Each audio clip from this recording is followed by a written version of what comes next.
love the little groove music we get going with the countdown there. All right.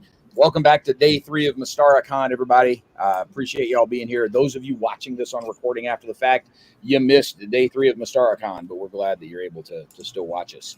Mr. Welch is back because he can't help himself. He loves being a part of all this, and we love having him here. And plus, I get to see my family again. Yeah, Sean, you've got like all of the data short of having like a crosshairs on your head there, man, and looking all cyborg. Yeah, I can try for the crosshairs as well if that helps. I don't know as it will necessarily. But Sean is here as our key dude for this particular panel because we're here to talk about the Vaults of Pandius, and that's his baby. He is the man behind. He's the man behind the curtain, I guess, for the Vaults of Pandius and. The metaphorical curtain, and so that's the key thing we're here to chat about is the Vaults of Pandius. And so, Sean, with that in mind, sort of, how did you get started with the vaults, and where did this come from, and you know, how'd you ramp it up, and what keeps you going with the Vaults of Pandius here? Well, that last question might be the difficult one to answer. What keeps me going? Now after 25 years, but I joined the Mystara mailing list when I got online in like 96 or 97, and at that time there were a few pages that were sort of collecting things that people brought up on the Mystara mailing list, but I sort of noticed that things were missing, so I thought, I'll try my own version with including the things which I thought should also be saved for a bit more posterity. And then I guess I just sort of kept on doing it. And then there came a time when Wizards of the Coast were looking to have official pages for each of the website, for each of the settings. And there was sort of talk of, creating a new page or whatever, but at the end, someone put my page forward, and there we are. and so somewhere in all of that, that time in which you were collecting content and organizing and cataloging and building it together, somewhere in all of that, Wizards at some point gave at least some sort of unofficial blessing to what you were doing, that they sort of said, all right, audience looking for Mystara stuff, go here. How did that come about? How did that actually happen, and what all has happened with it since then? Well, yeah, so that was about 1999, 2000, where they were, they knew that they had a couple of worlds which they were no longer actively supporting, but that was in the lead up to the 3rd edition. And I think that they were looking for, pages to sort of, a single page for each of those settings out there to, to sort of be a one place, that they could give whatever, for whatever it means, some sort of blessing of that official page status, so that they could sort of be a single place that they could point to until such time as they decided to, bring back the world or whatever. And I know at the time, I think that was Jim Butler at Wizards of the Coast. I think he was in contact with Bruce, and out of that, the vaults was put forward as an option. Yeah. Were there any other sites out there that were part of that discussion at that point? Or was it kind of the vaults because there wasn't anything? Not saying that like you were the only choice out of default. Clearly, it's a great site, or they wouldn't have pointed folks that way. I mean, at the time, there was the idea that there was Jenny Merrifield, Strawberry Jam. I've seen her here. She's been here this weekend. Yep. There was an idea that she would create a site, and that would that might be the site. But yeah, for whatever reason, that just didn't happen. I don't know what sort of discussions were happening. Who knows? That might have been a better idea. Maybe. But in any event, it is the Vaults of Pandius, and you guys have been sort of the flagship location for fan created and community created Mystara content for 25 years now, right? Or thereabouts? Yeah, it's just gone 25 years since I first created the website. And I mean, when I first created it, it was little more than a set of, links to other pages, and then, started putting stuff up there. So yeah, that's just gone 25 years in July this year, or June this year, sorry. I should know. June, yeah, end of June. But yeah, well, you sort of asked earlier, what does it, at that time, there was sort of like a collection of all of the website owners of what were then the official world's sites, that we sort of discuss things and, bring things up through Jim Butler, who was the sort of, leading that project. But that mailing list didn't really last long, and then when Jim left Wizards, it sort of died completely. So, and that was about 2001, 2002 or so. So, in essence, since then, like, I'm not entirely sure, and I've never sort of poked the beast, as it were, to, yes, I still keep the text on the page, the official website, and I still meet, as I understand it, my obligations as set out in the thing that I signed. But in essence, it doesn't really have any particular. I'll stop rocking there. I'll try to. It doesn't have any particular real meaning on a day-to-day, on a day-to-day basis anymore, really. Yeah. Look, 25 years ago, I don't know that any of us were capable of much more than a page full of links and a paragraph or two of text here and there. I think that was sort of the limit of our technical limitations at the time. But since then, it's certainly expanded, quite a bit. And so as Pandius has expanded, what's the ratio been for you between people sending you stuff unsolicited and saying, hey, here's something to include or to link to or to let the community know about, versus, what's the ratio of that to things you go out and find or stumble across or happen upon on your own? How much are people pushing to you versus you pulling it into the vaults? I mean, it is a very small percentage of things that people send me directly. And it ends up being like there's, perhaps nowadays at least, there's certain people who send me things. And I get, there's also certain people who send things that, I might miss from the Piazza or whatever.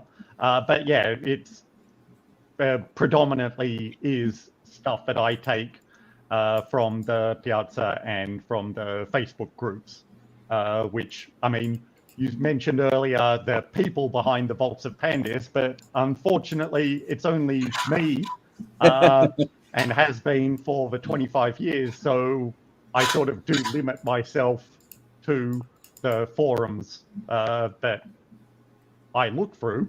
But yeah, I just try to look through, obviously, through public domain site or like public websites or public forums. Yeah. So that, but I mean, that's also to say that there are creators out there who are happy for me to take stuff from their blogs, or, more recently, obviously with, creators of a certain status, I guess, where I link to their blogs directly rather than trying to, duplicate their work. So I also am obviously happy to do that. Yeah. Along the way, so first of all, you weren't supposed to tell anybody that you're the only person behind the vaults. Like, you're supposed to make people think you've got this crew of Oompa Loompas working for you behind the scenes somewhere. But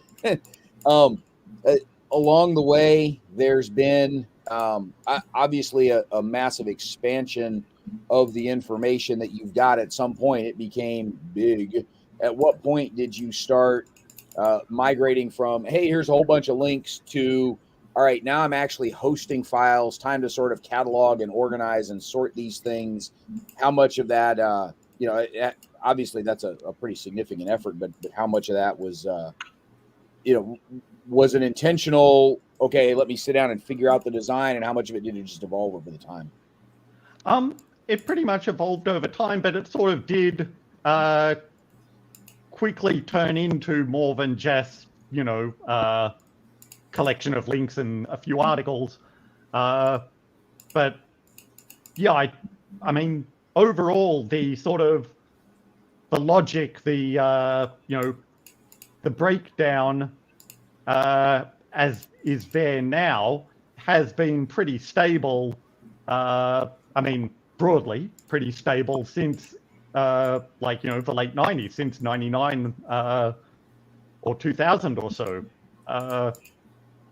I've tried, when I first sort of set it up with those sections, I tried to broadly follow a sort of thinking from the gazetteers in terms of, obviously the Atlas section being the main section that you would try to find information. You would try to find it through the country or through the nation that it represents. But then the subsections in that, in terms of like adventures, personalities, immortals, groups and societies, that sort of thing, I tried to, I looked through a couple of, gazetteers to try to emulate their structure to a certain degree. Yeah, absolutely.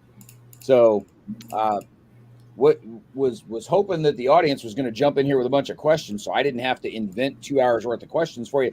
Glenn, you got anything for Mr. Sean here that you're dying to know about? Well, first off, about how many individual pages or individual bits of information do you have on the vaults now? I can go to my hard drive where everything that I work on is, and just in the main. I'll tell you everything. Just on the vaults itself. Well, on the main page, it's 15,000 items. So that's HTML pages, PDF, images, and stuff. But then with all of the sub pages, because now I'm hosting some separate pages, like old GeoCities pages that people have sent me to put up there so that they're saved for posterity. And then also now, recently, there was put up the old digests from the Mystara, the Mystara mailing list and the Wizards of the Coast forum archives, which somebody had saved. And I put up there. So now everything all up is about nearing 40,000 items. Wow. Okay, and you still have the original, when they released the orange copy, or they sent out the PDF of the orange copy of the Palace of the Silver Princess. Is that still hosted up? Yep. Everybody listening in, go grab that right now, because it's a free PDF that Wizards actually sent out. Yeah, no, all of the free stuff that they had available, like, the Savage Coast, the Orcs Head Peninsula, P3, that's all there on the vaults somewhere. Yeah. And you've seen where they're actually selling some of the stuff that's on the vaults now? I noticed when Forth pointed that out, and I find that rather curious. Concerning. Concerning, curious. Speaking of that, Roberto's got a question for you about, is there a way that folks can help support the vaults? Do you have a Patreon? Do you have a GoFundMe donation link somewhere or something that folks need to know about? No, well, I mean, how do I support it financially? It's basically, I've got a day job and I pay for the website and the domain name out of my own pocket. But that then goes back to that original agreement that I signed with Wizards of the Coast, which, as I said earlier, I continue to follow, even though I'm not entirely sure what effect or what effect it has anymore. And one of the things in that agreement was that I can't make money out of hosting the website or being an official website. Of course, back then the whole idea of Patreon and that sort of thing didn't exist. So whether or not that sort of model would be accepted, but as I say, contact with Wizards, apart from this recent thing with the infamous manuscript of Jeff Grubb, that had been the first contact that I've had with anyone from Wizards since 2001, 2002 or so. So Anne, as far as I know, Anne is not a lawyer, but is offering a bid here. So perhaps this is something that could be investigated down the line. Some sort of Patreon support or something. I will tell you, so a previous website where I had worked a while back, we had gone for an advertiser-driven model, just to cover the bills, right? Just to handle the hosting and some of the basic stuff we were trying to do. With the Armchair Dragoons, we launched a Patreon last January, so it's been about a year. I made more in the first 6 months of the Patreon being live for Armchair Dragoons than I made in 7 years at the other site. And again, this isn't me trying to cater people for steak dinners or anything. This is just trying to pay for the hosting and the little bit of application assistance we get with some techies on the outside. So that might be something worth looking into. Travis had asked a question up thread here real quick. I want to pull this up because this is something that I think a lot of people would be fascinated to know about. The financial piece came up quick, so I threw Roberto's question out there. But can you talk about this Council of Mystara proposal? How much do you even remember of all of that? Because we've all taken a nap since then. And how much, if at all, would this have? How close was this to happening? I guess is the big question there. Well, I guess that's the thing with the official websites. In essence, they could declare certain material as sort of canonical, as official, as like the actual content as official. But then that would have certain implications with regard to the ownership of the material. That sort of material. Just in preparation for this, I was rereading the agreement that I had signed way back then. So that would have implications with regard to the ownership, but it would be joint Wizards creator owned. But there was also, in terms of what they would want to be official, in a way had to be stuff which, to a certain degree, kept the game world static. They didn't want things to be changed in the game world, which, if it came to a later stage where they would bring it back up again or re-release it, that it might confuse people. So like killing certain NPCs or world leaders or changing things in any sort of distinct way would be frowned upon. And also because at that time, as I said earlier, this was in the lead up to third edition. They were of course wanting things to be third edition rules based. So I guess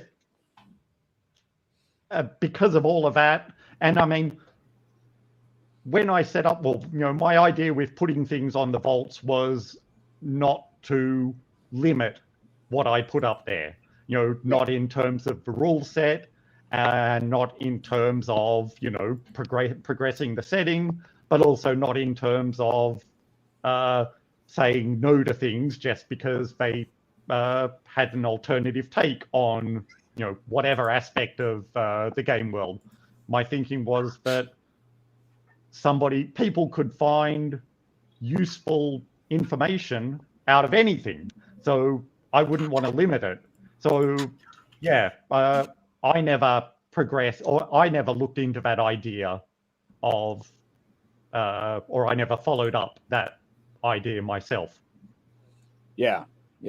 I think also, given how much the fan development of the continued timeline has happened in the last 25 years, it would be very tough to limit yourself to just static content. I know even back in the old AOL days, there were folks that were continuing to update and modify and tweak and change the canonical content, and there was still content coming out back then, which was pretty interesting. There's also, Travis had another question in here. Travis is the official interrogator of this panel here.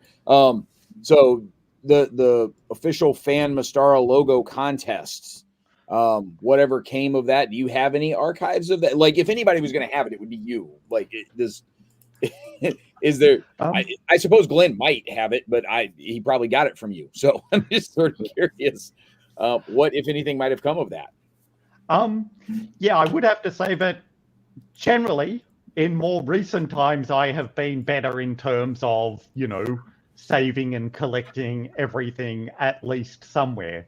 But to a certain degree, like, early 2000s, like, that sort of time, there were hundreds of other websites out there. So I didn't necessarily save things that were on other websites. Yeah, and there was a website where all that was collected, and Thorth we've been in discussion about this exact thing just a couple of months ago, and we found through our own records and what we could find and everything that the website that had hosted that, we couldn't find a trace of it anymore. It was a GeoCities website. And even though we can, the page itself is on the Wayback Machine, but the images are no longer there. The Wayback Machine rarely saves the images. Yeah. So I mean I guess there had been pages which I get leached, I guess is the right word. GeoCities pages which I did leach before GeoCities went down. But yeah, there was also a lot of content that has been lost through that as well.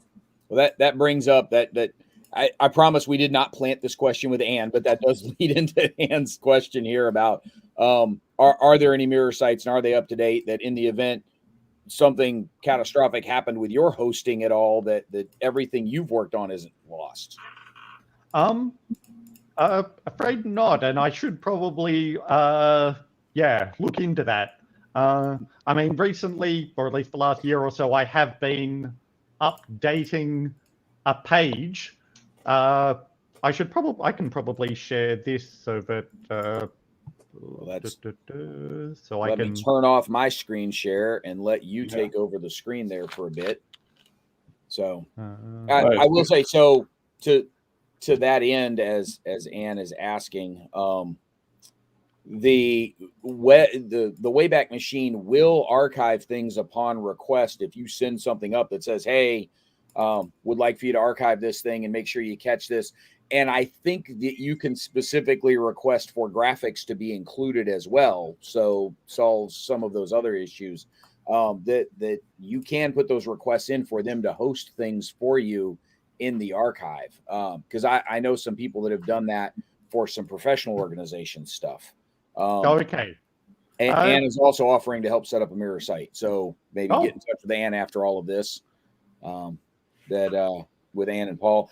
And we are still not seeing Paul's comments. So I don't know if you want to sort of transcribe for him, if you guys are in the same place where he can kind of dictate to you. We're not seeing Paul's comments show up at all in the YouTube chat. I'm sorry. Yeah. I don't have a good way to troubleshoot while we're doing the show either, unfortunately. So But no, thank you, Anne, for that offer. And that would be great. And I should probably look into the Wayback Machine as well. But I was a little bit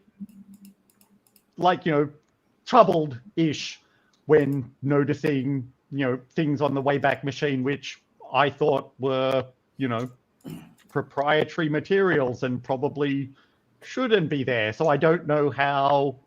I just have, I will say that there are some things on the Wayback Machine that, quite frankly, I am astounded are on the Wayback Machine, given some of the copyright and distribution implications there. And exactly. I suspect that they are only there because it's such a massive archive that the lawyers just haven't got to that part of it yet. Yeah. But yeah, I continue to be astounded at some of the things that happen to be on there. Yeah. But I mean, that just sort of gave me a bit of a pause for thought in terms of, linking the Archiving vault site. to. Sorry? The entire internet. Yeah. Yeah. But yeah, I was just sort of gave me a bit of a pause for thought of the idea of, associating the vaults with a website which itself had, questionable content. Yeah. But I haven't thought of that one through fully yet. But no, what I wanted to show here, what I update now with every update, is essentially a page which is a list of those 30-odd thousand or whatever I said. Yeah, almost 40,000 files on the vaults. So that was an idea to try to help people if they've got whatever leaching software to download everything from a single location. Although, as I think Kevin Powers, said that it doesn't work well because, of course, things in subdirectories don't leach to subdirectories. So I don't know what the solution to that is. So yes, Glenn, now you've got something to go download and help out with there. Yeah. Something. Yes, I do have a backup plan of my hard drive. I've got 2 separate backups, which I should back up more often. And store one in a different location. So, Glenn, sounded like you were about to ask something there. Oh, I was going to say something that the Welcome to Mystara people have suggested is if there was any way to have a way to post up just like the top X number of downloads, because the people that go to the vaults are usually looking for some of the top stuff, and that way they don't have to search for it. Kind of like, I guess the closest one I can think of, and it's not a very good comparison, is the Nexus, where they have all the mods, and you can look for you can sort by the most downloaded. Yeah, Apple Music has the same thing in the iTunes Music Store, right? Here are the top 200 downloaded songs, at this immediate moment over the past week or whatever. So you can see as things gain and lose popularity in the iTunes Music Store. So maybe here's over the last 30 days, here are most downloaded or most popular files or something like that. I mean, I could definitely do at least a static page with that because through the the hosting site that I have, I've got that, I have access to that metadata. But I guess that's the other hidden secret behind the vaults, is that it is just me doing HTML editing. It's it is really not that fancy. One of the fanciest things, this was provided by, was created by another contributor out there. They put that together. So I would be happy to do that sort of live, thing of, showing the most downloaded things, but I don't know how to. I think our next fundraising campaign is going to be to get to move Sean onto a content management system from this century. So Just kidding, Sean. It's great. Oh no, stuff. I mean that had been something that we had sort of looked into, and Gianpaolo Agosta had sort of started working on that several years ago now, but that didn't end up. It didn't end up going anywhere. Yeah.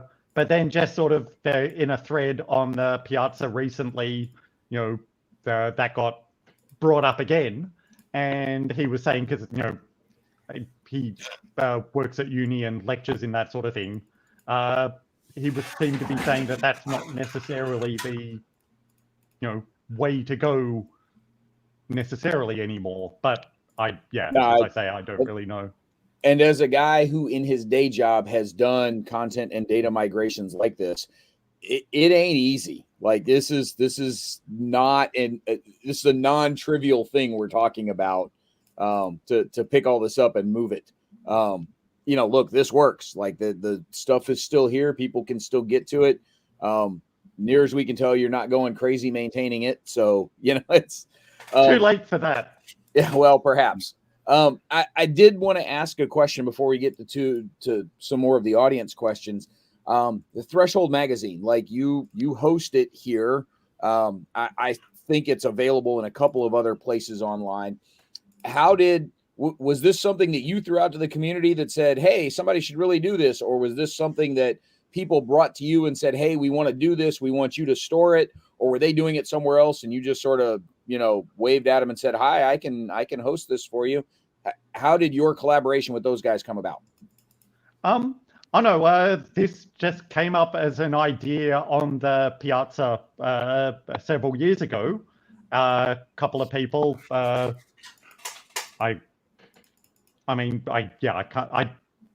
probably going to miss out some names, but I think it was, Francesco De Ferrari and Gianpaolo Agosta had the idea, and they just sort of asked for it to be hosted on the Vaults. But yeah, it was just it was an organic idea that came up on the Piazza. Yeah. Okay. So there was, and they, their idea at the time was to, try to highlight or, bring back up certain things on the Vaults, but also give a place for, an alternative place for content to be created or to come out there. And as I think was mentioned in another panel the other day, like a lot of the content on the Vaults is not necessarily magazine ready, as it were. Which, that was another back in the day, up until about 2009, I was trying to like spell check everything that I put up there. But quite frankly, while it may not be up to the same professional level that you're looking for a magazine that's published by an actual publishing house, it is way better than I think people give it credit for. I think that the content here is well written and written with a lot of enthusiasm, which really helps, rather than sort of people getting assigned stuff they may not care about, but they still got to pay the bills. And that definitely makes a difference. And as a fan created product, this is as good or better than just about any other zine that you're going to find out there floating around on the web, whether it's Alarms and Excursions or any of the others. This is as good as any other. And in part because there was some attention paid to the things that matter for professional publication in terms of the look and feel of these things. It was really well done. And I think, the community that's involved in this should absolutely be proud of it. So. Oh yeah, no, it's definitely it's a great publication, and I hope that it continues, for quite some time. It's amazing. Yeah. What I would love. Okay, so any Threshold people listening, or Sean, you can pass it on to them.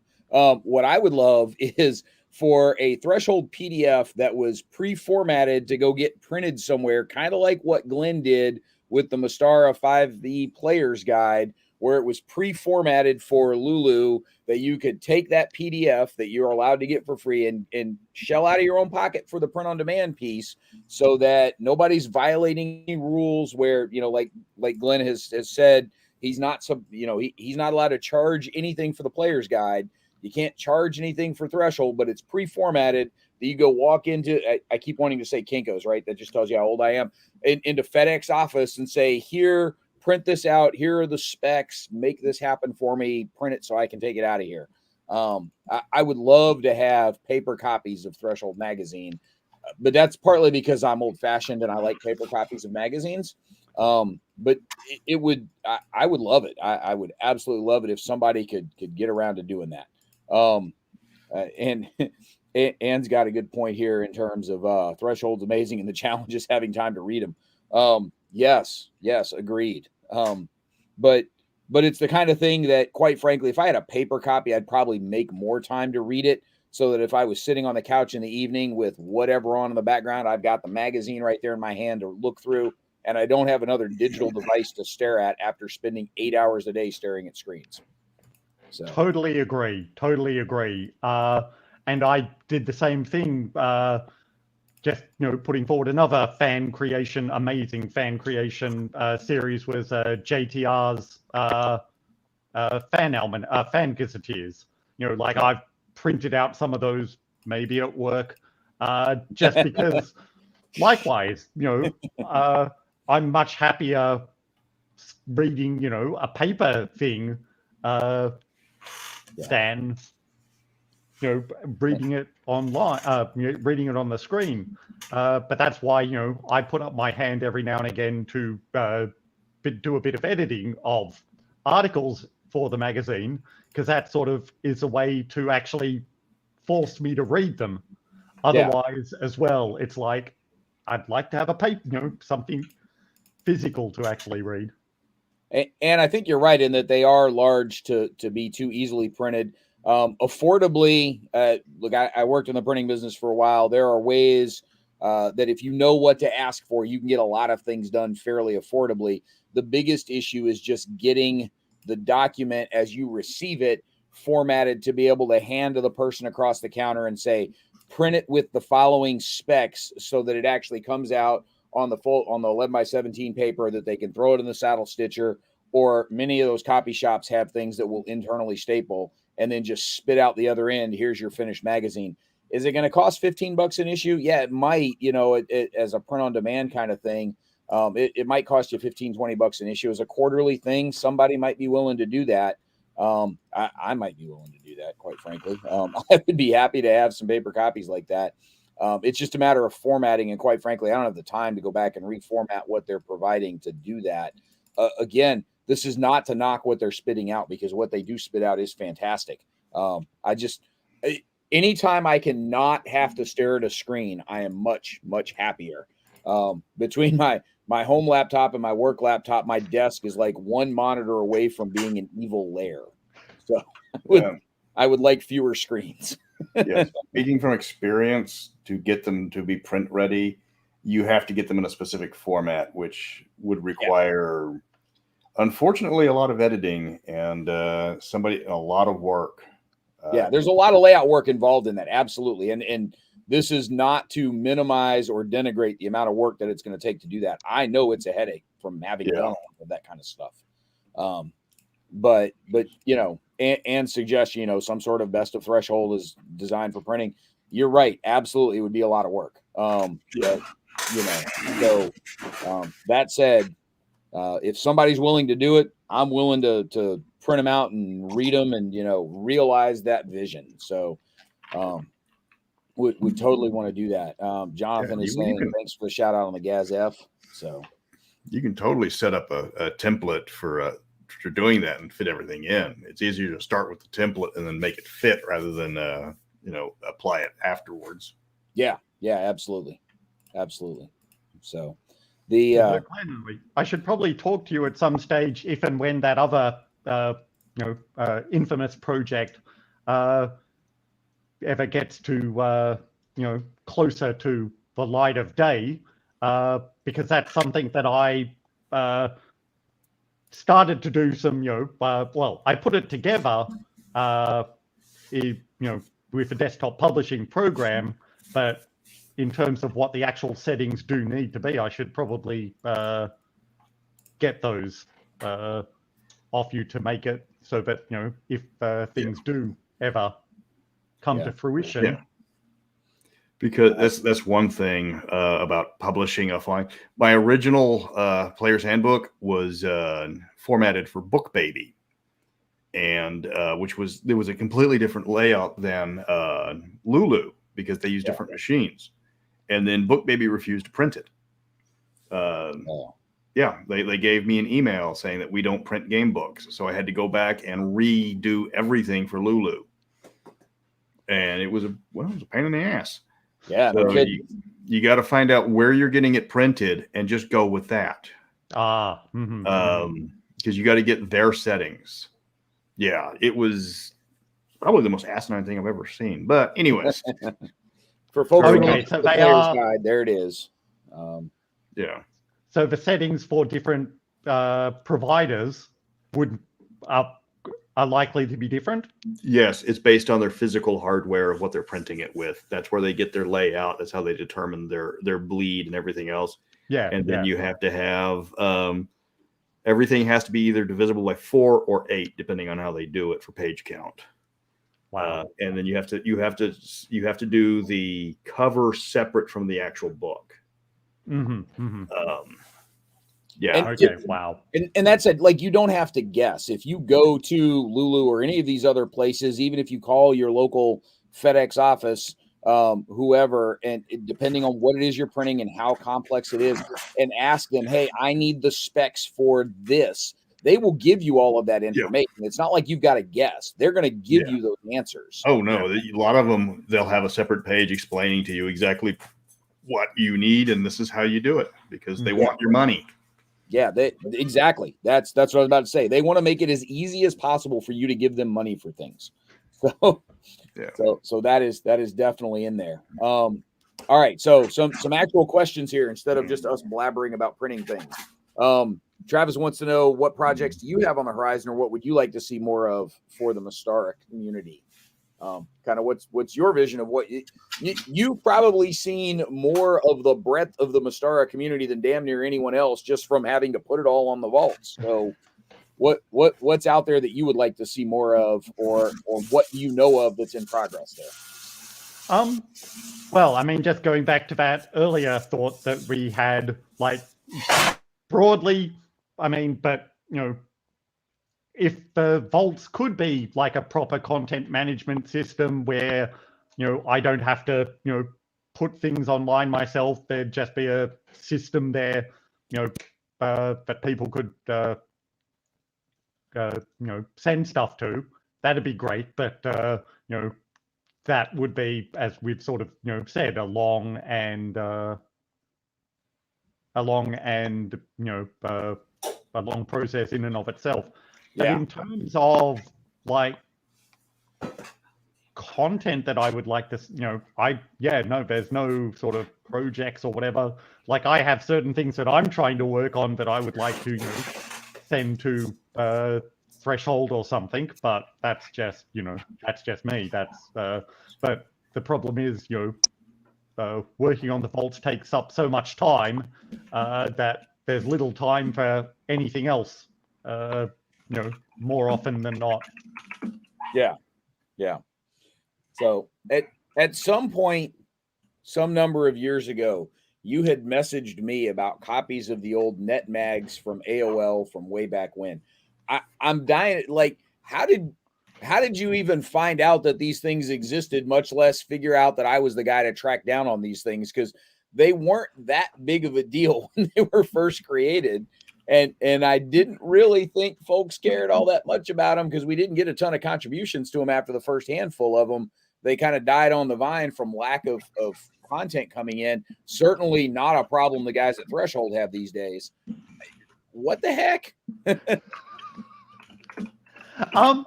Yeah, no, I guess I've just sort of developed good Google foo, but I can't, like, whether it was something came up on the mailing list or the message board that people sort of mentioned them, and having had a look through them, it's like, oh, let's try to give them a bit more visibility.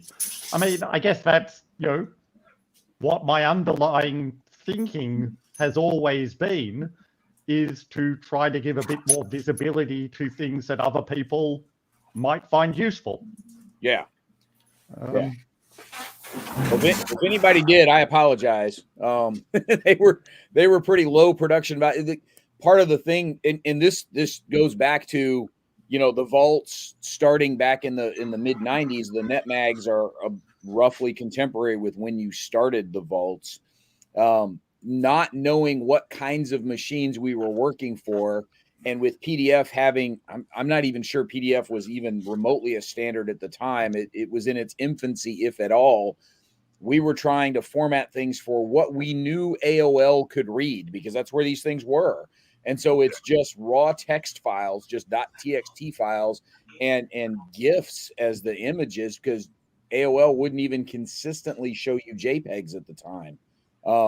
So it's black and white GIFs, it's basic text files, it's no formatting at all. I think it's capital letters, right? I mean, that's how you did your headings. That's all you had to work with. And as a guy who had done graphic design for a decade at that point, with the development of the graphic design tools over time through computers, that felt like it was fairly limiting even then. And so, again, rolling forward to where we are today with what fan content can be created, whether it's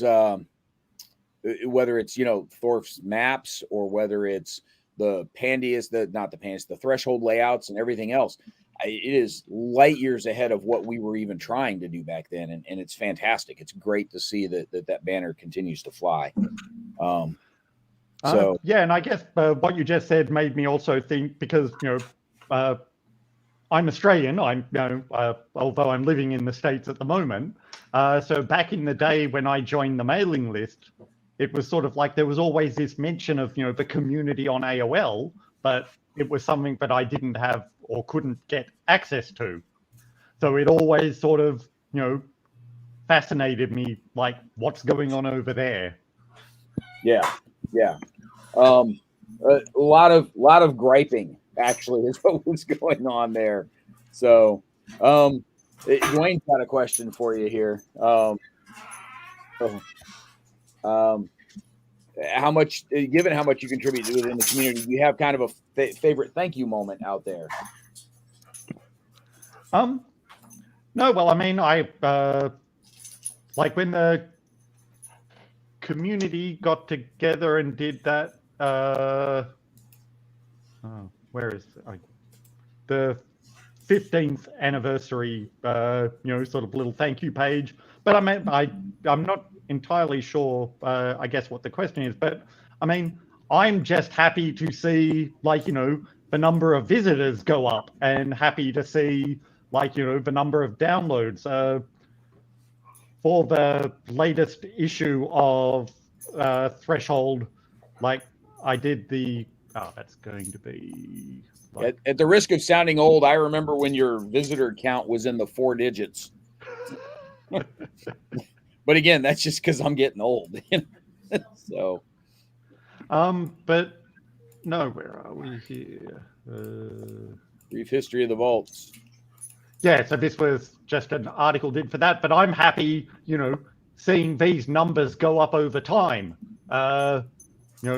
Seeing the bandwidth go up over time, so that makes me happy. If people are using it, then that makes, the time investment worthwhile.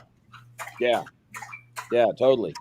No, that's great to see that folks still find it valuable and still keep it going.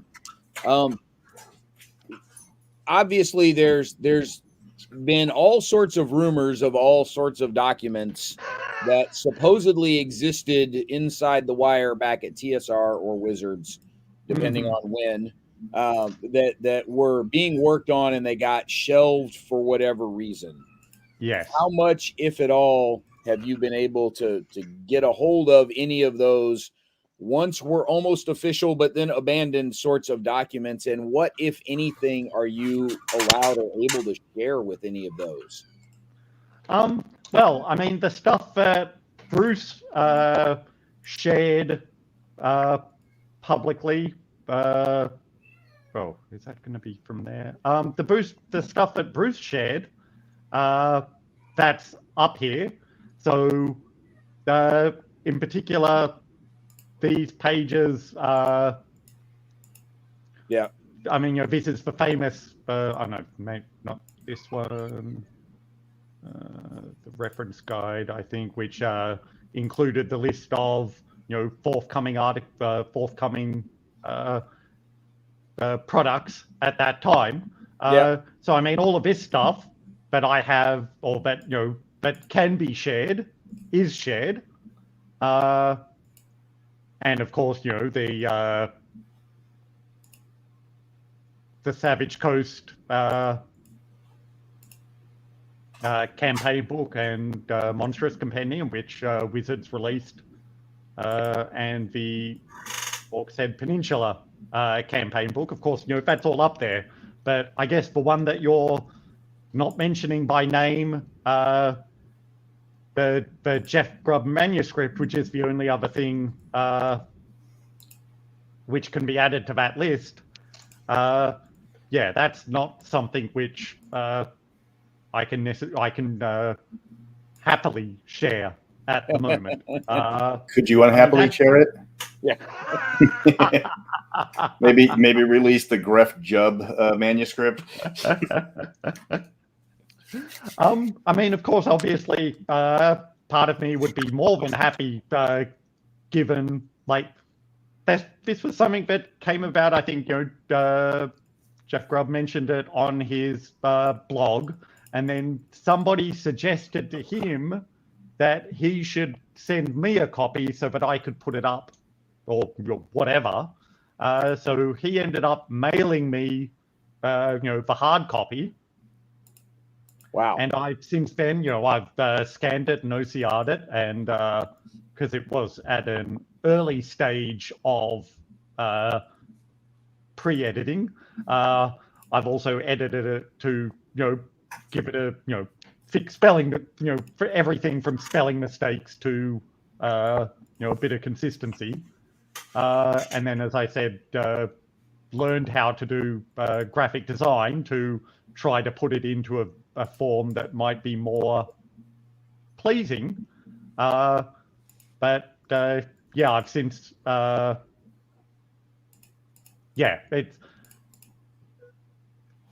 I still have hope that it will come out. I haven't, hope hasn't died yet, but it's it's on life support.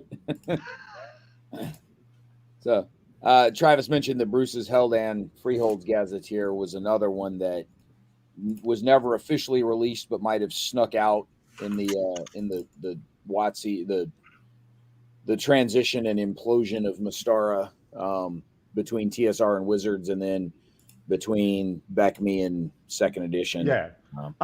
No, I mean, from what Bruce said in one of the forums yesterday, he doesn't have anything that he's created or that he has access to, which isn't already out there. Okay. So, I mean, obviously, because he was sharing a lot of this stuff, on the Mystara, on the message boards at the time. So, I mean, obviously, all of that material is here, and I would imagine it already got out. Yeah. Yeah, it's already got out, and JTR has built up on. Well, JTR and Colin Wilson have built on that, but also progressed it in line with their fan gazetteer world. So that's obviously gone a lot into their publication there. And I think Thibaut, I'm forgetting his surname now, he was also putting something together that I don't necessarily know that ended up coming out or being finalized. But I think that a lot of that also builds on a lot of Bruce's material. Yeah. So, incidentally, Jonathan, you owe me an email. Check your spam folder in case it didn't show up right. But you owe me an email from last night on the Bruce cast when we had him on the talk show last night. So since you're here and paying attention, so here's something Glenn is curious about. Is there anything about the origin and ultimate fate of Mystara that only a few know?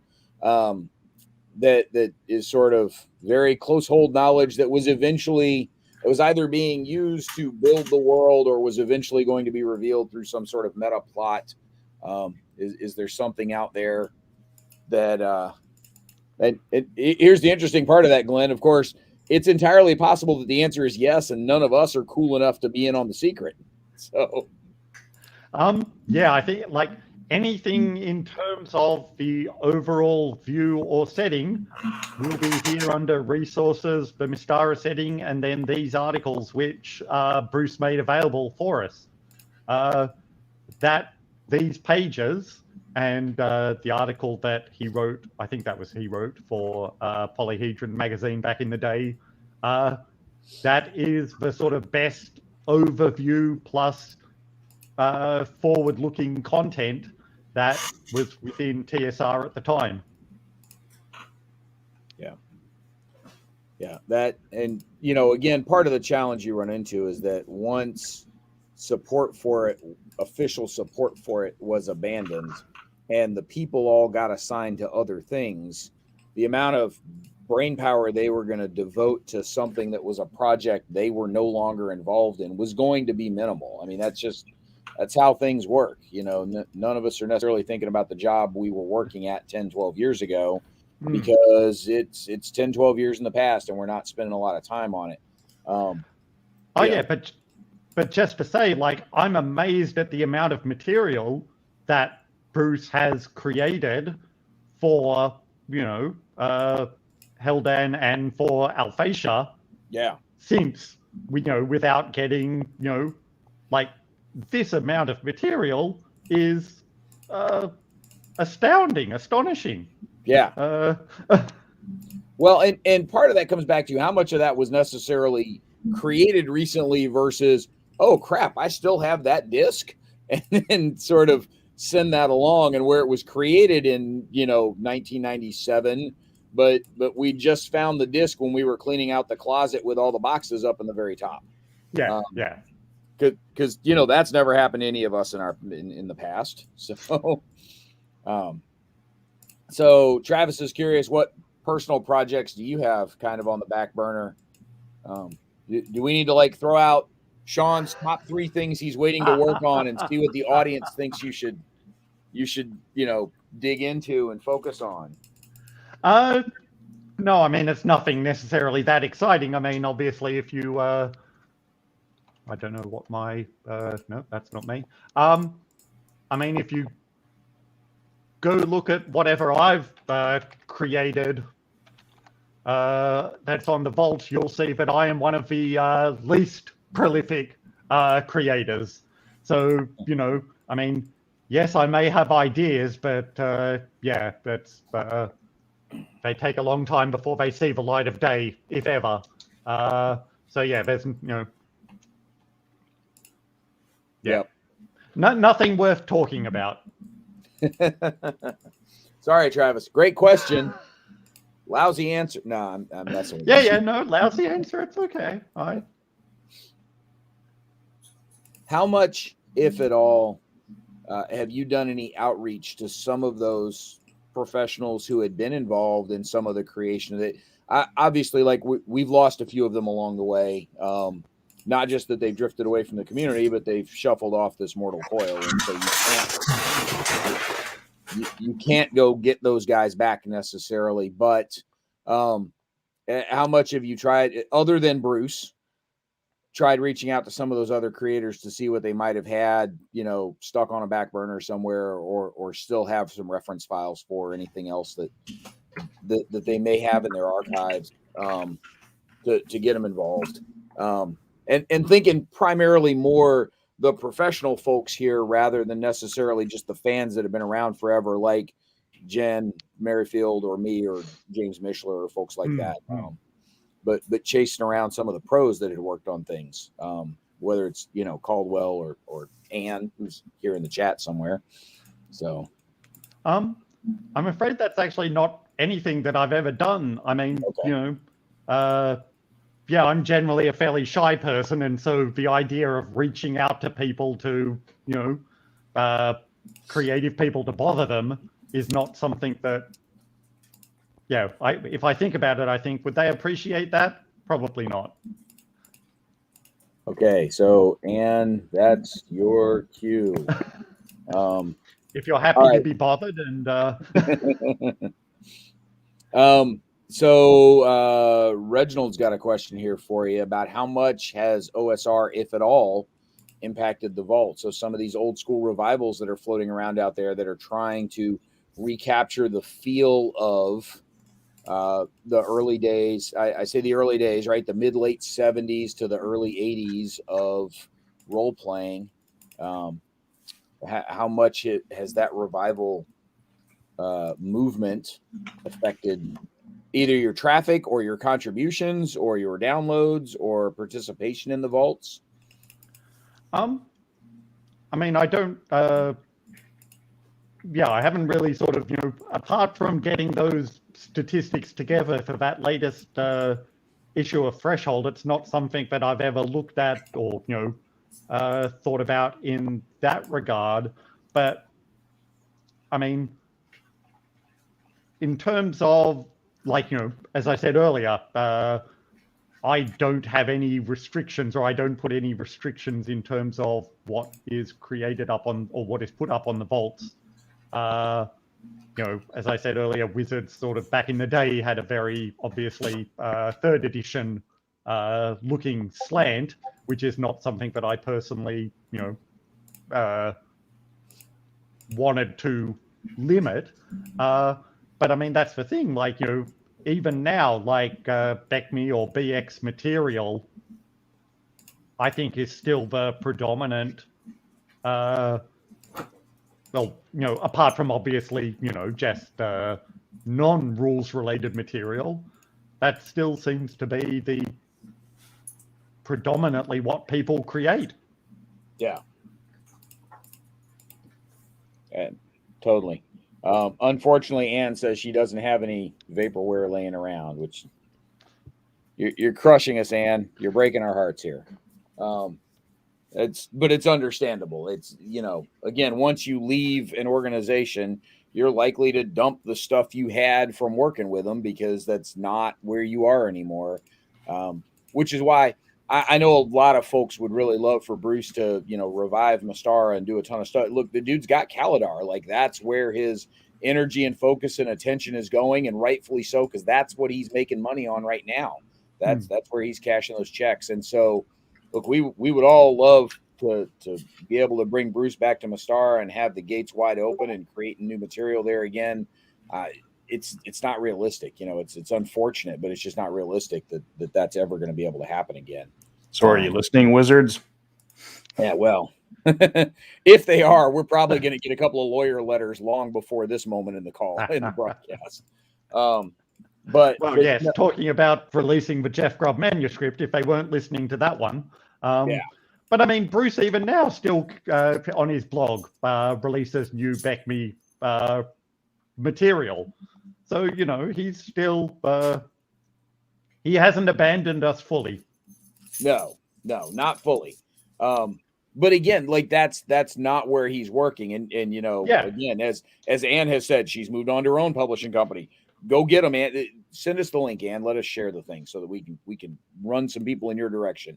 But that's the kind of stuff that is the reality of the game business, is that when people leave something behind, whether their own choice or not, their attention and their efforts are focused in a different direction. And as much as the fans want more of that material to be created, that's just not realistic for what's out there in the world.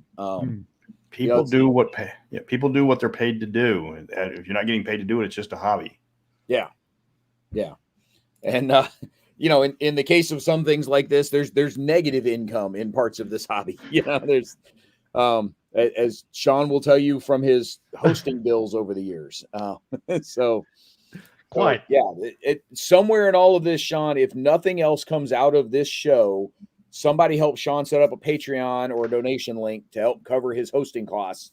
So between hosting and archiving the vaults, we can keep this live on the air without Sean having to lose a mortgage payment over it. So or sell a kidney. Yeah. So I hear Glenn knows a guy, so he might be able to help you with that kidney. So yeah. I live near the medical center. Yeah. All right. Glenn, I've been doing a lot of the talking here, man. What else do you want to know from Sean? Well, let me think, because I've got a lot on the Vaults of Pandius, but most of it is just the really bad monster conversions I did for 5th edition. If you had, if you suddenly got a cash infusion, what would you want to do with the vaults? Well, any sort of cash infusion would go into, paying somebody to create that content management system. That would be, something that could survive without, my input or with minimal input, would be perfect, Okay. And something that, creates, the indexing just based on, whatever keywords you associate with the article, rather than just having, this system based upon what I think, obviously, that might help things be more findable. So yeah, that sort of system would be, that would be, if, with infinite money or time. Having built some of those in my day job world, and there's probably a few people in the chat who are in a similar boat of having done that, as our day job. I will tell you that budget and scope expand to meet each other. However much you can spend, you will find enough work to fill that budget. However much you have to do, you can always, add to the budget to continue to get things done. It's just one of those never-ending beasts to feed there. Travis, that might be a bit there, given the limits on how Wizards allows people to do anything with the money that's made or donated or offered for that. It's a great idea, assuming folks like Ann and Sean and Thorf and whoever else are willing to contribute to that. Glenn probably needs a seat at that table also, since he's the dude that's read literally everything you could possibly find on Mystara. It's a great idea, but how there we go. There's Ann's key thing right there. How much time in the day do we have to do these things? And so Travis, that's a fantastic idea. It's absolutely great. I think at that point we're sort of depending on, kidnapping Ann and Sean and whoever else and locking them in a closet for a couple of years to get all that stuff done. And that way they've got an excuse to ignore their day jobs. So, but yeah, I'm afraid that we'd all fall down at the first hurdle of, getting that permission. Yeah. That's my suspicion. Yeah. Random curiosity, what's the most downloaded file on the vaults? Give away knowing that. I'll in another screen, go into my back end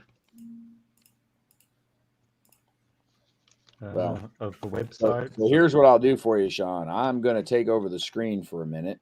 Okay. So that way you can do exactly that. And I'm doing not that. Have everybody else watching. I know I'm doing that on my first screen, so I can't see the StreamYard. Yeah. No, that's But in the meantime, we're all going to sit here and ooh and ah at some maps for a few minutes. So, there's T-Bolt's Isle of Dawn. So from way back when. Look, the Atlas of Mystara has got some fantastic stuff out there that folks that have not checked out the Atlas absolutely need to. There's definitely some cool stuff on there. And again, some of this you're looking at that and going, God, that looks like it was from 1995. Well, yeah, because it was from 1995 when it was first created. But definitely, the maps are part of the coolness of all of this. That's part of what we all love about it. So, what else we got? So, I mean, I would have to compile like the back end on the website reporting stuff.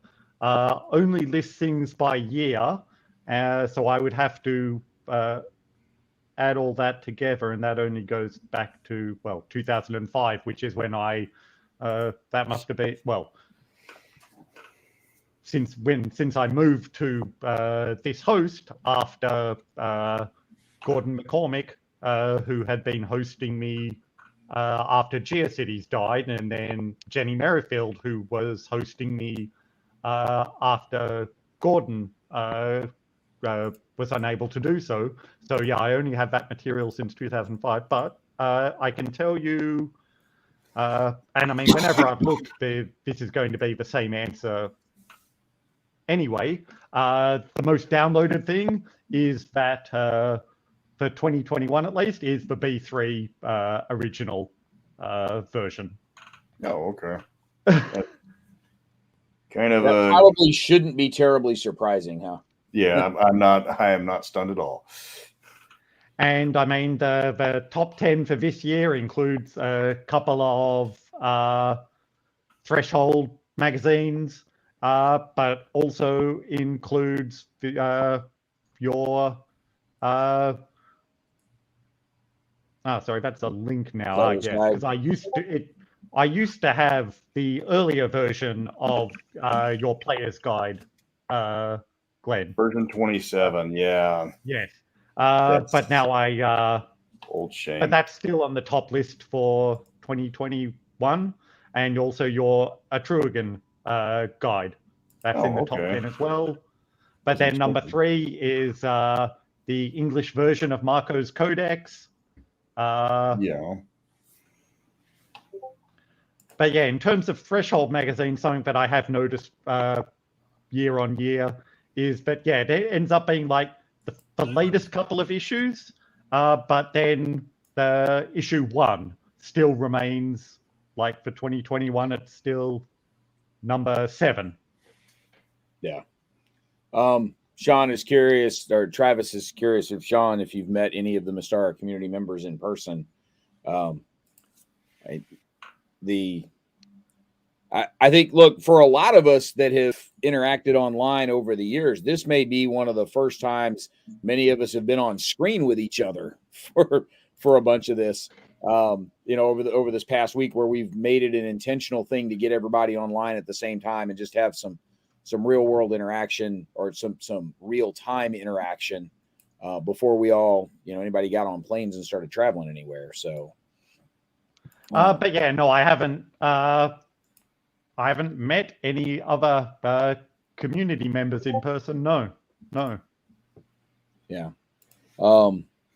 So Travis agreed.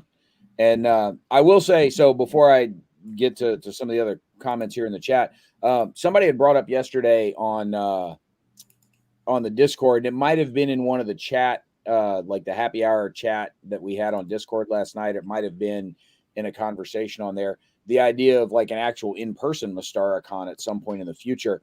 I think the challenge there is going to be the community is not, it's bigger than I think Wizards wants to acknowledge, but it's probably smaller than a lot of us think it is. And I think the way to try and pull something like that off, if folks are listening and interested in trying to do something like that, I think the way to pull something like that off is to start with grafting it onto an existing event.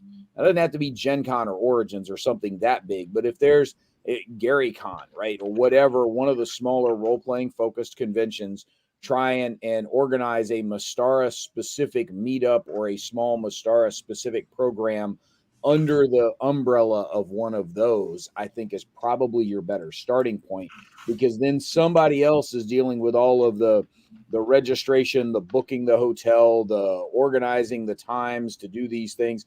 And all you've got to do is sign up for the Mystara specific stuff and show up. And that's a lot lower overhead when you can outsource a lot of that work to somebody else to do. I know with the Dragoons, again, we're primarily a wargaming organization. Our major wargaming program happens at Origins every year. And that's because we can let Origins do all the headache stuff, and we just got to show up and play games. And that's a lot easier to pull off, I promise you. Glenn, you were about to say something there. I was going to say also just the international attraction makes it kind of impractical, because if we do a live one, we're not going to pull in half of the people that are attending because they're on another continent. Yeah. Yeah, at that point, you're still dialing Thorf in on a video chat. We just got to find a bigger screen to put him on.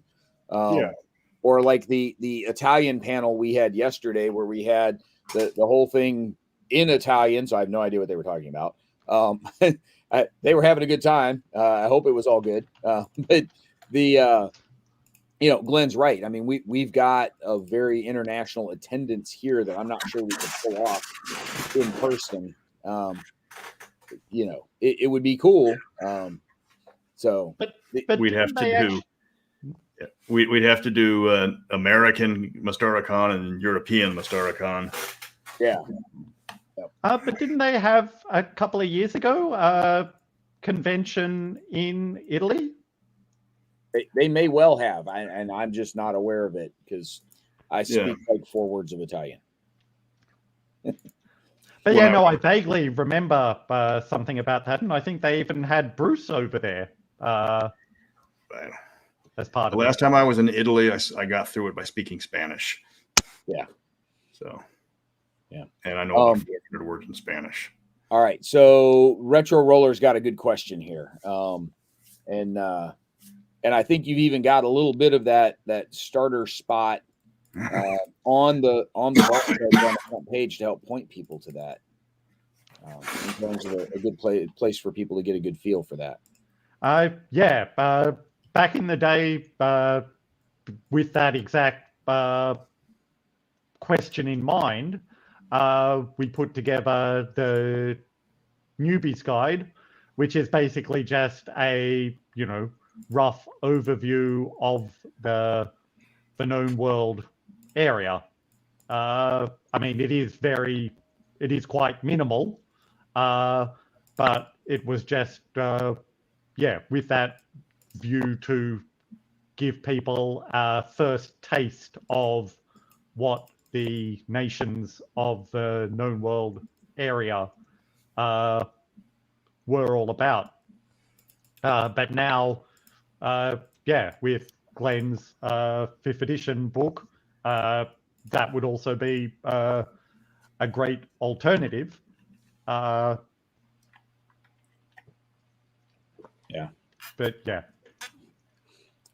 So Travis is asking your first Mystara experience. Mine predates Redbox Mentor. Mine starts with the X1 that was in the Errol Otis covered blue box. Back when the basic and expert were the only 2 blue boxes out there before the Mentor re-implementation of what became the full Beckme series. For me, it was X1 in that blue box with the Errol Otis cover. So that would have been 81, 82. One of the great things about being in the military and moving around a lot growing up is you remember what year things happened by where you were living. And so for me, that was Monterey, California in the early 80s when my dad was at the language school. A friend of mine had taught me this new role-playing Dungeons and Dragons thing, and it was actually kind of a hack of a little bit of Tunnels and Trolls and a little bit of D&D and a little bit of Saturday morning cartoons. Because we were all in like 3rd, 4th, 5th grade. Nobody knew any better. But I got the red box for Christmas in 81 and the blue box for my birthday in 82. But I'd seen the blue box content before then. So for me, it was the X1 that was in the Errol Otis cover blue box. Glenn, what about you? Got the red basic box set, and then I found all the modules on sale. Okay. So I started with Bargle and Alina. Yeah, no, same here. Got the red box set in '84 for Christmas. But yeah, no, that was changing school and then meeting new friends who introduced the whole gaming concept to me in '84. Yeah, so that's where it started. Yeah. It's oddly enough that I started in first edition and then went to basic. Yeah. Yeah, I had friends that had the first edition AD&D stuff. It's just that at the time, the basic and expert boxes only got you up so far. And so look, third, fourth, fifth graders don't know any better. We all thought that once you maxed out in the expert set, that's when you switched over to AD&D. And then we never really paid enough attention to go, oh, wait a minute. Oh, no, that AD&D thing also starts at first level. Maybe we should, think that maybe these are two separate things. We figured it out within the first couple of months, but at first we were thoroughly confused, as third and fourth and fifth graders often are. Yeah. But yeah, look, for me, again, moving around as much as I did and traveling around as much as I did, for me, whenever we got to a new community, the first thing I did was find the gamers, because those were my people, right? That's who I wanted to hang out with. And I'd mentioned this Friday night when Glenn and I had the welcome happy hour going. For me, a lot of the development of Mystara and my attraction to it as the world unfolded through those modules, we were living in Europe in the mid 80s in 83 to 88. And so I got what was available at the local bookstore on the base, and you couldn't special order things. You had no idea what was coming. Nothing was predicted. You knew you were going to get new issues of Dragon magazine on a regular basis, because that was a magazine. The periodicals were pretty consistent in what was showing up. But anything beyond that, man, it was a crapshoot. It wasn't just what TSR happened to send through the military bookstore process. It was a matter of what happened to filter its way through the distribution system to the one bookstore near you. And that was where the modules and the softcover books were sold. Any hardcovers or especially the box sets. The box sets you had to buy. You couldn't get through the bookstore. You had to go buy those through the main exchange on the base there. For folks that aren't familiar with the military, the post exchange is similar to a Walmart, slightly upscale, but it's there to support the military folks that are on the base with basic products that they need. So that's where I found a lot of that stuff. And so a lot of it was just serendipitous. Oh, hey, look, they've got X9 in. I don't have that one yet. Let me grab it. And you got them when you found them, because you didn't have a choice. Like, if you didn't get it, you never knew if you were going to see it again. So Travis has an interesting question here. Sean, this is clearly for you. Besides the fact that you read everything upside down, like what are the big differences there? No, I'm reading things upside down now. It's it was the correct way around back then. There were no Australia-specific products or anything. We just got the US stuff. Did they go back and put a U in all of the color and honor, and did they go back and insert the U's for you guys just to make sure that they were in there? Maybe not. We got nothing in shrink wrap. That was somebody's job. Whenever the product came in off the boat, was to fix the spelling. Yeah. An Australian friend of mine said that if you looked at their monster manual, all of the monsters had save versus poison, though. and it was probably a really high number given local conditions. Yes. So. Yeah, you're not lying. It's it is what it is. When I was living in Europe, again, I speak German from having gone to German school for a couple of years there. A bunch of my German friends, they would play some D&D stuff with me, and we could find BECMI stuff in foreign languages. Because as near as I can tell, and somebody mentioned this the other day, it seems as though BECMI was translated into far more languages than AD&D was until second edition came around. And I'm not sure that's wrong. but a lot of the Germans were playing Der Schwarze Auge, which has been now released in the US 25, 35 years later as the Dark Eye role-playing game. I reviewed that one. Yeah, and I can remember playing that in German, back in the 80s, living in Germany, where I had some gamer friends at the local German school there where I was attending, that was their primary role-playing game for much of the community. And you'd go into a local German toy shop and there'd be an entire shelf of, or two of 30 to 40 different Dark Eye products. And there'd be this smaller shelf down below with a half a dozen, TSR Dungeons and Dragons based things. That's just what they had. So that's what was there. Sean, were there any homegrown sort of Australian products that you had growing up that weren't just straight imports from somewhere else? No, they were just, sorry, I thought that there was another part to Travis's question, but I forgot. No, there was not really any homegrown stuff, but at least that I'm aware of. And, I guess given my age or whatever, like I wasn't sort of particularly active in, the wider sort of convention community or, beyond the group of friends playing. So, I mean, there might well have been. I mean, I'm sure there was, but no, I don't. I'm not aware. I'm not aware of that. Yeah, just that's one of my remaining German ones that survived all the moves over the years. So this one's from 85-ish, and it's managed to survive all of these years. So, all right, Sean had the combined post there. He was asking any differences in Australian gaming experience compared to U.S. gaming. I think it comes down just more to individuals, but I mean, yes, there are obviously, differences between Australian ways of looking at things and American ways of looking at things, which does come out in the gaming table as well. But, yeah. So I do have a question for the audience, the folks that are out there, to jump in on. I am curious from the audience, what's been your favorite thing that you found on the vaults over the years? The thing that you've liked the most or used the most in either case.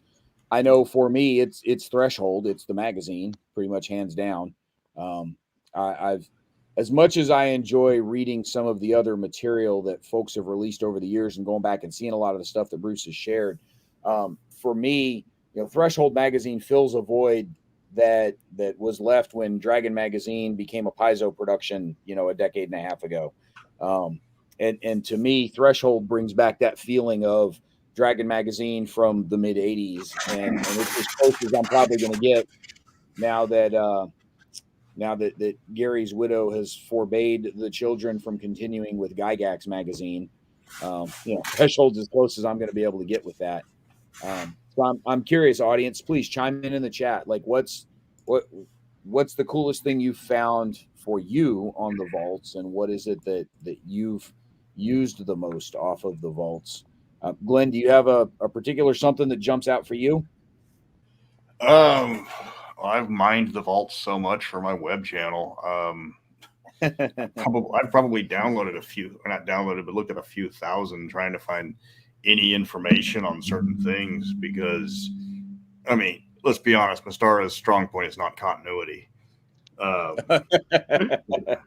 don't say. Yeah. So when I find something obscure, I see if anybody's written anything about it. Now I've got somebody mowing across the street. Okay. They're mowing right there. Okay. There's just so, I've got years of source material, but I'm always trying to use what I can to find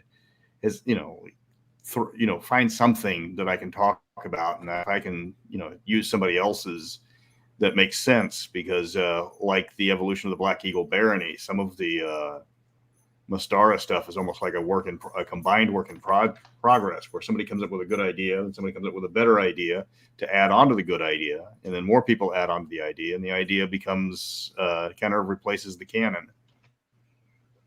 Yeah. Where I think it was Havard. Don't quote me. Correct me if I'm wrong, but changing the Baron from just being crazy evil to being evil with a plot. Might have been. Oh, I remember what you're talking about. I just don't remember who to credit for it. Yeah.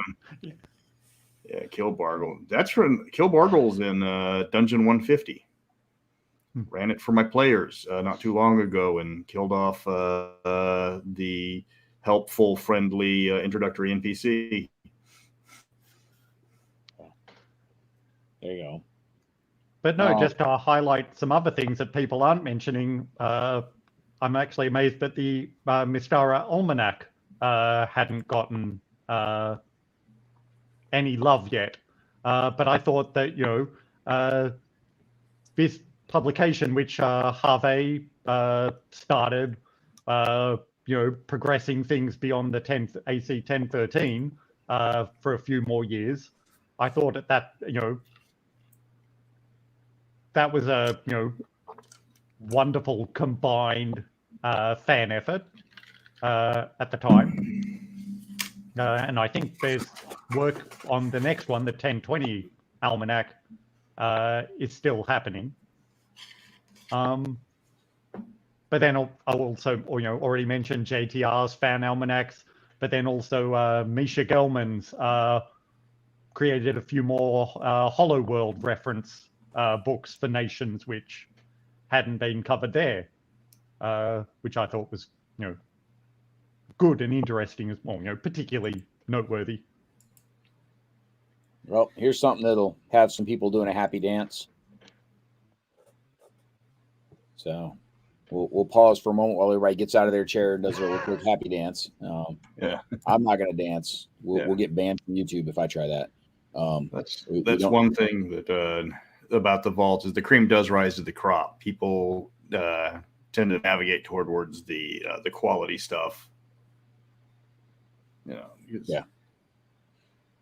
Yeah, which is why if Sean pulls the stats, anything associated with the netmags that I'd worked on probably has downloads in the single digits, which is totally cool. If I could get him to dump those, no, I'm kidding. I'm happy they're there as a part of the history of the community. They've been superseded by such better material that it's it's almost sad that they're still there. So, oh no, but I mean, just to say, I have taken stuff off the vaults which people have requested. I mean, it doesn't happen that often, but I also do that without question. Yeah. I again, for me, Threshold Magazine, some of those gazetteers that folks mentioned were great. Travis mentioned sort of Mishler's version of Mystara being a great source. A lot of that stuff James developed and threw out back in the old AOL days. I remember him publicly working through the land that was the Mystaran equivalent of medieval Finland, which, again, one of the things Glenn's pointed out is one of the cool things about Mystara is there are so many real world comparisons, these direct lines between the real world and the fantasy world that you can connect to go, oh yeah, I want to do that kind of guy. That's where it is in Mystara, that those archetypes are immediately traceable. I don't know as anybody had done anything on medieval Finland at the point at which James started doing Karjala or whatever it was. So I'm totally butchering the pronunciation on that. Yeah, from what I've seen, the Icevale elves in Hollow World tend to be presented as Finns. Yeah. Granted, this is also the same setting that has Fantasy Republic of Texas. Yes. Well. Yeah. The 1000, the War on All Sides. I've got to keep that going because people keep asking me about that. So there we go. So Ann and Paul are casting a wide net. So that's very cool there, that they're getting around a bit there. So Reginald second the Codex Immortals. Yep. So, And right. also, I guess the other thing, one other little thing, Christian Constantin, not Hilda, for the development of Huel, I thought that was interesting, all the stuff that he put together. Yeah. No, because, those, the development of those areas, just outside the known world that one would have hoped would have been, imminent products had, the gazetteer line or something progressed. Yeah. So Travis is asking why someone would ask to remove their stuff from the vaults. One of the immediate things I could think of is that if there was some sort of copyright issue, but also if it's some nascent material that was later used as an inspiration for something that got published down the way.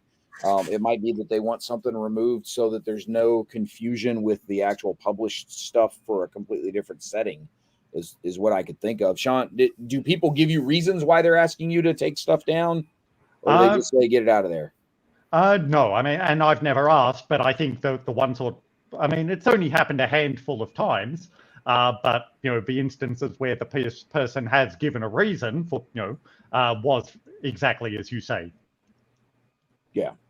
So I think Travis probably so that they can use that material in an actual published something somewhere else for a different setting would be the immediate thing that would come to mind. These creators got to pay the bills, right? If you get a chance to get the bills paid, go for it. Like nobody should begrudge them chasing their money around. So it's interesting that one of the things that I think is kind of cool here, and I don't know if people are just intentionally giving different answers so they don't echo somebody before them, but pretty much all those answers we got for what's cool on the vaults or what do I use on the vaults are all different things. And that I think is kind of neat and speaks to the breadth of what is available there on the vaults. So that's pretty cool. Yeah. But The one thing is that people seem to like the longer stuff, though. Again, it's the quality I think attracts more than anything else. Yeah. Sean, just out of curiosity, has anybody gotten back in touch with you and said, hey, that thing I did for the vaults? Will somebody, I use that as a reference piece for getting a job as a freelancer, as a writer somewhere in the business, but they kind of got their start with some freebie stuff that's available through the vaults? Has anybody given you that kind of, I'm sure it's happened, just the sheer volume of contributors you've got. Somebody in there went from vaults into the professional realm, but has anybody ever given you that feedback or told you that happened? Not directly, but I would imagine, obviously just thinking about what people say in the community, I would imagine that Thorpe is now being paid by Bruce for the maps that he creates for him, but also Jeff Gander is creating less publicly available stuff now, but he's now being published professionally as well. So, Jeff's getting paid to do stuff. Retro Roller, I love the double entendre there about the Immortals information being gold. It is in fact in a gold box. It is definitely gold. So Travis notes, glad so many. There are lots of tidbits and random, curiosities here and there. That is definitely there. And look, that's when the wide world of the internet first opened up to all of us back in the 90s. That's sort of what happened with us there. Sean's camera crapped out on. Oh my goodness. I've got an alternate battery. Just take a few seconds. All right, so we haven't lost his audio. We just got Sean as a there we go. Test pattern. There he goes. You did that too quickly. I was totally wanting the color bar on screen there for a minute. Yeah. Gonna have a little fun with hairs. Sorry. He zoomed in. So Ann says mirroring's gonna take a while. That's the long version of that. But definitely gonna be in touch with you about this. For some potential mirroring after the fact here. Retro, yeah, it is a shame that the gold box isn't on print on demand, because that's one of the few Mystara things I don't have, and I need a copy of it without blowing $250 on eBay. So, Sean, just this, I'm sure folks have tried to contribute things to the vaults that you looked at and you just went, Yeah, I'm not allowed to do that. Like when something like that comes up, when somebody's sending you something that's obviously copyrighted or obviously belongs elsewhere, do you just ignore them? Do you send them a message back and say, I can't do that for these reasons? Do you like call the cops? Like I'm assuming it's just sort of, no, go away, leave me alone. I don't want to be bothered with this. But it had to have happened at some point, right? Amazingly, no. Really? Yeah. Astounding to believe. I mean, I'm not calling you a liar. I just 25 years. It seems like somebody would have sent you something even just by accident that like they weren't allowed to have, being posted like that. So, yeah. Although, I mean, I guess this is then where I do fall back perhaps on the official website, status. I mean, for instance, there are certain compilations of material that some people create that have images which I'm not necessarily sure, that I should necessarily, but contain images which aren't, attributed fully, which I do wonder about. Yeah, it could be. Travis seems to be the official interrogator of the panel today. Have you been in touch with your peers on any of those other official WotC fan sites? Was there ever any coordinated efforts you guys did? Was there ever any official WotC meetings with those things? Have you all kept in touch after the fact at some point? There had been that mailing list, and we had, there was discussions, but that mailing list died in, I think, 2002 or so, shortly after Jim Butler left, and then whoever they put in charge of, overseeing the official websites or the Other Worlds group, like that just died. And I've sort of like once or twice through the years, I've tried to get in touch just to see if they had been in touch with anyone at Wizards. But yeah, no, that they hadn't either. But yeah, I haven't really been in touch with anyone on any of the other websites since that mailing list which Wizards put together ended. So before my son was born, and he's now a freshman in college, is what it sounds like. I think that's the answer we're going with there. Yeah. So, so just we're coming close to the end of time here, and so I'm going to take a turn slightly off of the Pandius stuff. Just with those of you that are still with us here on the show, I absolutely want to thank the audience and the crowd for being here as a part of MystaraCon. This has been fantastic, and for Sean, I'm PMing Sean, hey, you have no idea who I am, but oh, by the way, would love to have you involved with MystaraCon. And it's been great, the response that we've got for people that have been willing to be involved, and folks that have contacted us during the show about, hey, I would like to be more involved later. I think, Glenn, it's probably safe to say we're going to be crazy enough to do this again at some point next year. And now we know what to do. More advanced notice. Yeah. So we have no dates to give anybody, but it's probably going to be after the summer, just because of the other pile up of things that happen between now and basically Origins and or Gen Con. So I would say there's going to be stuff happening. It's just going to be down the line. Sean, where some of this ties in with you, like once this whole thing is done and these videos and stuff are set to public, absolutely going to send you the links so that you can hook them into the vaults here for people to add this to the collection of Mystara material out there. So I think the things that have come out of this weekend, if nothing else, have been a deeper connection for the community, and I think that's a good thing. Definitely. As near as we can tell, everybody seems to have had a good time, so that's good. We'll get some games added next time, because we actually, I think we ended up with more panels and seminars than we ended up with game sessions this time around. But I think, as Glenn has pointed out, that's as much a product of 3 weeks notice as it is anything else.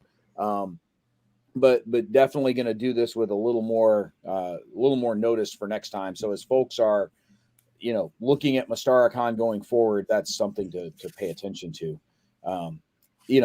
Let's get some of those adventures you guys have created for MystaraCon put into some sort of digestible format, send them to Sean so that he can get them on the vaults. And maybe we end up with, sort of the MystaraCon archive of things on the vaults as a part of all of this.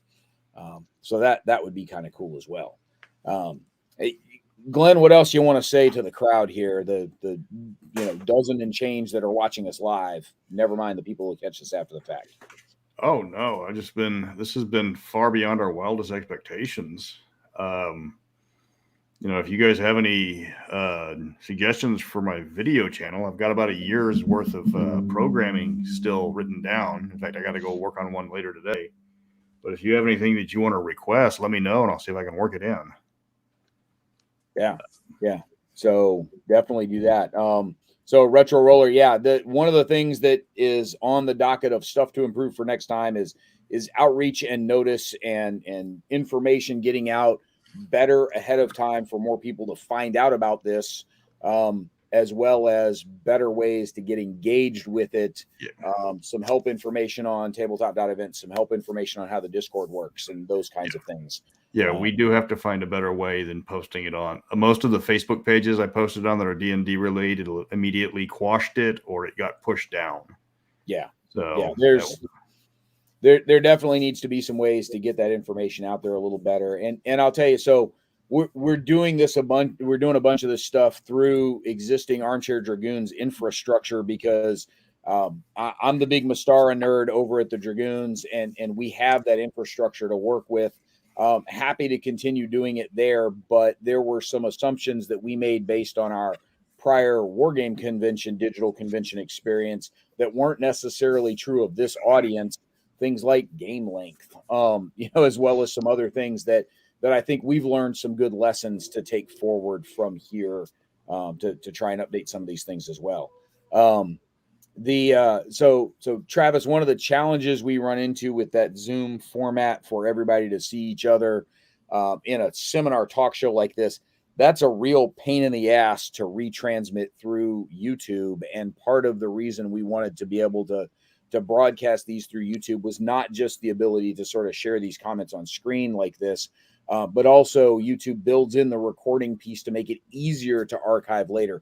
Zoom can do it. I've done it with Zoom in the past, but there are a lot of extra steps in the process to do that quite frankly just make life hard and trying not to do that any more than we absolutely have to.